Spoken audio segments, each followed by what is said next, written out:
ஸ்ரீராமகிருஷ்ணரின் அசைக்க முடியாத நம்பிக்கை. ஸ்ரீராமகிருஷ்ணர் நரேந்திரரை மற்றவர்களைப் போல ஒரு சாதாரண இளைஞனாகப் பார்க்கவில்லை.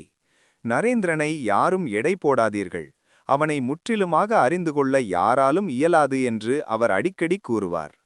நரேந்திரரிடமிருந்த தன்னம்பிக்கை, ஆண்மை, ஒருமுகப்பட்ட செயல்பாடு மற்றும் உண்மையை அடைவதற்கான தீவிரமான ஆன்மதாகம் ஆகிய பண்புகளே ஸ்ரீராமகிருஷ்ணரை அவர் மீது இத்தகைய பெரும் நம்பிக்கை கொள்ளச் செய்தன.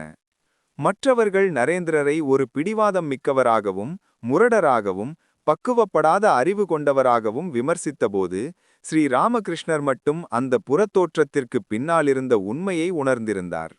நரேந்திரரின் பிடிவாதத்திற்கு பின்னாலிருந்த தன்னம்பிக்கையையும் அவரது முரட்டுத்தனத்திற்கு பின்னாலிருந்த ஆண்மையையும் அவர் கண்டார். நரேந்திரர் தம்மை புகழ்வதையோ அல்லது இகழ்வதையோ ஒருபோதும் பொருட்படுத்த மாட்டார். அதற்கு காரணம் அவரிடமிருந்த இதயத் தூய்மை என்பதை குருதேவர் அறிந்திருந்தார். நரேந்திரரின் சுதந்திரமான செயல்பாடுகளும் சிந்தனைகளும் சுயக்கட்டுப்பாட்டிலிருந்து பிறந்தவை என்றும், வெளியில் தெரியும் சில குறைகள் காலப்போக்கில் மறைந்து அவரது உண்மையான தெய்வீக பண்புகள் வெளிப்படும் என்றும் ஸ்ரீராமகிருஷ்ணர் உறுதியாக நம்பினார். இதனால்தான் மற்றவர்கள் நரேந்திரரை பற்றி என்னதான் குறைகளை சொன்னாலும் அவர் மீது ஸ்ரீராமகிருஷ்ணர் வைத்திருந்த நம்பிக்கை ஒருபோதும் சிதறவில்லை.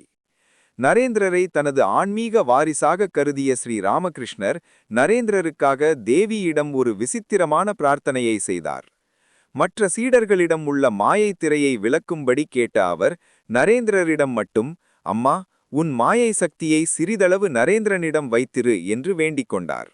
ஏனென்றால் மாயை முற்றிலும் விலகினால் நரேந்திரர் ஒரு நொடி கூட இவ்வுலகில் இருக்க மாட்டார். அவர் மூலமாக நடக்க வேண்டிய உலக நன்மைகள் தடைபடும் என்பதை அவர் அறிந்திருந்தார்.